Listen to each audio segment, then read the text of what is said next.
Good morning friends, I am advocate Amit Kumar Gupta.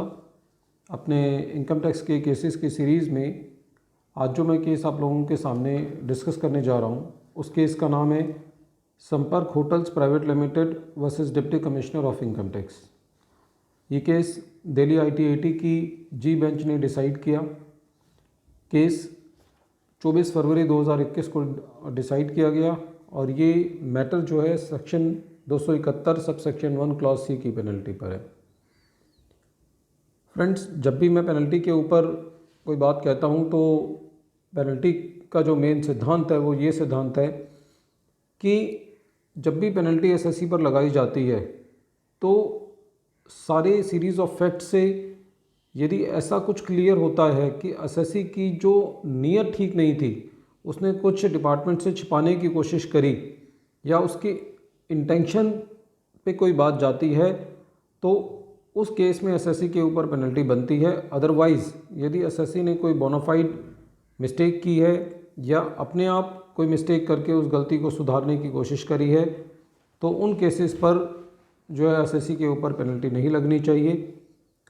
यही matter जो है वो इस केस से निकल के आता है और ये क्लासिक एग्जाम्पल है जहाँ पे ये बात सिद्ध होती है कि SSC की बोनाफाइड मिस्टेक्स के लिए उससे पेनल्टी का पैसा जो है वो नहीं डिपार्टमेंट वसूल सकता।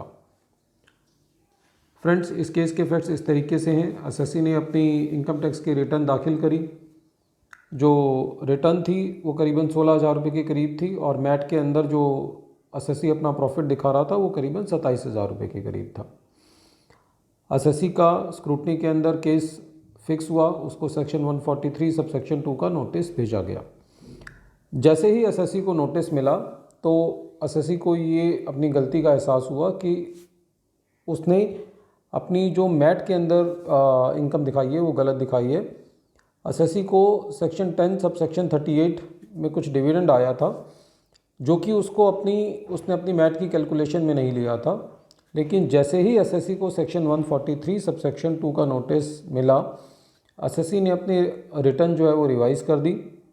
उसने रिटर्न रिवाइज़ करने के बाद मैट के अंदर 4,79 लाख का अपना प्रॉफिट दिखाया। असेसिंग ऑफिसर साहब ने SSC की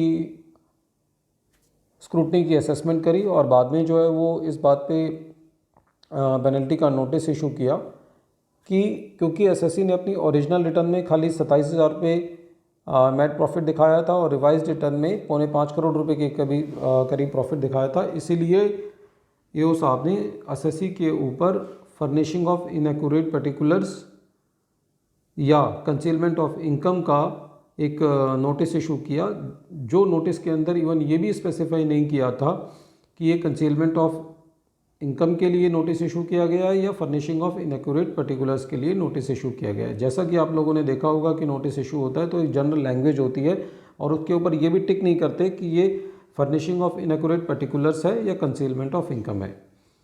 बहरहाल डिपार्टमेंट इस केस में दो लड़ाई थी। एक लड़ाई तो ये थी कि SSC ये कह रहा था कि साहब देखो, मुझे जैसे ही स्क्रूटनी का नोटिस मिला मैंने अपने आप सुमोटो जो है वो रिटर्न जो है वो रिवाइज़ कर दी और अपना जो बुक प्रॉफिट है वो ठीक ठीक दिखा दिया।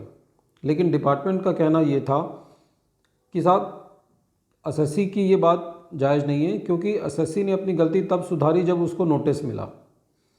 तो यहाँ पे जो SSC ने अपनी दलील दी वो बहुत बढ़िया दलील दी। वो ये कहा कि साहब मुझे नोटिस तो मिला स्क्रूटनी का, नोटिस का स्क्रूटनी मिलना तो एक रूटीन प्रैक्टिस है, लेकिन उस नोटिस के स्क्रूटनी में ये नहीं लिखा हुआ था कि आपने बुक प्रॉफिट की चोरी की है, आपने बुक प्रॉफिट को कम दिखाया है। तो मैंने तो नोटिस मिलते ही, चाहे उस नोटिस में ये नहीं भी लिखा हुआ था कि मैंने अपना बुक प्रॉफिट कम दिखाया है, मैंने अपना बुक प्रॉफिट जितना मुझे दिखाना चाहिए था मैंने उसको दिखा दिया।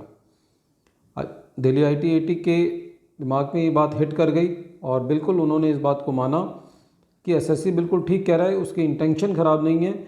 नोटिस के अंदर 143(2) के नोटिस में ये नहीं लिखा हुआ था कि SSC ने बुक प्रॉफिट कम दिखाया है। SSC ने सुमोटो अपनी गलती को सुधारा, इसीलिए ये नहीं कहा जा सकता कि SSC की इंटेंशन टैक्स की चोरी करने की थी। SSC ने अपने आप ही अपनी इनएडवर्टेंट एरर को सुधारा है, इसीलिए SSC के ऊपर जो है वो पेनल्टी नहीं लगाई जा सकती, क्योंकि फैक्ट्स ऑफ द केस इस बात की तरफ इशारा करते हैं कि एसएससी की इंटेंशन टैक्स को चोरी करने की नहीं थी, क्योंकि उसने सुमोटो ही अपनी गलती को सुधार लिया। एक और बात इसमें थी जो दिल्ली ITAT ने कही कि वो ये कहा कि जब कभी भी किसी के ऊपर पेनल्टी लगाई जाती है तो और उसको जो नोटिस दिया जाता है तो एटलीस्ट उस नोटिस से ये क्लियर होना चाहिए एसएससी को कि उसको किस गुनाह की सज़ा मिल रही है। जब आप अपने नोटिस में यहाँ ये तक भी स्पेसिफाई नहीं कर सकते कि एसएससी ने इनएक्यूरेट पर्टिकुलर्स फर्निश किए हैं या कंसीलमेंट ऑफ इनकम की है, तो ये notice he bad in law है और इस नोटिस के बिहाफ पर एसएससी के ऊपर जो है वो पेनल्टी नहीं लगाई जा सकती।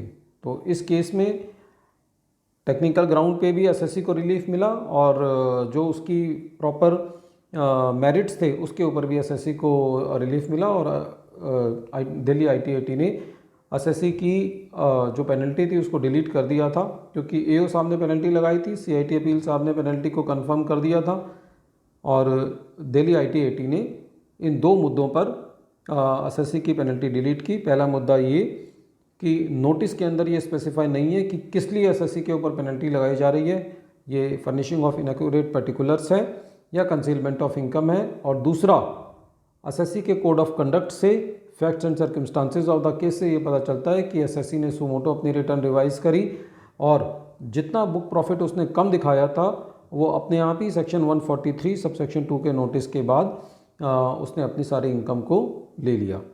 तो फ्रेंड्स, जब कभी भी हम पेनल्टी के नोटिस को कंटेस्ट करते हैं तो हमें सारे फैक्ट्स को बड़ी बारीकी से देखना होता है। हर फैक्ट्स अलग होते हैं केस के और कुछ ना कुछ पॉइंट ऐसा निकल आता है जहाँ पे हम अपनी बात के लिए लड़ सकते हैं। Once again I am repeating the name of the case. The name of the case is Sampark Hotels Private Limited versus deputy commissioner of income tax and this case has been decided by the Delhi ITAT G bench. Thank you friends. Thank you.